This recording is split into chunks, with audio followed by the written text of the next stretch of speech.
So if we have a high threshold for touch, we may bump into things and not notice. We may constantly touch people and things to the point of really being quite annoying. You know, we might have to constantly gather sensory touch information from the environment. We might be constantly fidgeting or turning things in our hands because we need that input for our system. We may not notice, and this is something that I notice, we may not notice when we've got food around our mouth because we might need like to have like a whole like cake stuck on the side of our face before we notice, oh, you've actually got a bit of icing there, or you've got like some tomato there on the side of your face. That might be, that small bit of food might not be enough for you to kind of register. So it might look like you are kind of messy or dirty because you've got food around your mouth, but actually you're not registering it.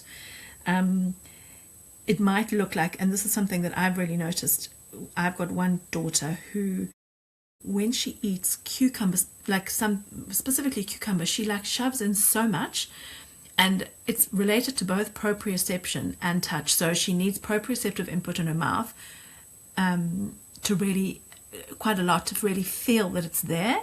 And she also needs that the touch, like the deep pressure, tactile experience of having a lot in her mouth. So this might be children who really appear to like stuff their faces, and even adults who stuff their faces because they're actually seeking out that input.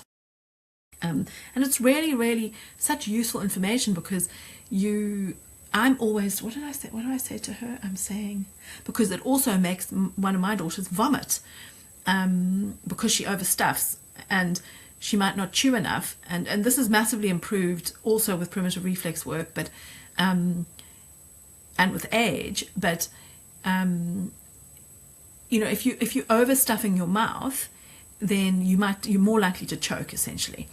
So I have this word I use. What is it? I say to her, "Don't shove." I think it's "don't shove." And I really have to step away from doing that because I'm trying not to kind of crowd her own experience. But I have to sometimes remind her to not shove and to wait till she's finished chewing before she shoves in more. Otherwise, she just vomits. But it's helpful because there's so many messages we have around what manners look like in our society. But if we have a high threshold and we need more input for our system to register, we'll just keep on doing this. And there's no kind of badness or deficit or moral judgment here. This is just something that our system is seeking. If you've got a low threshold for touch, you might find things like teeth brushing absolute torture because it feels too much for your system.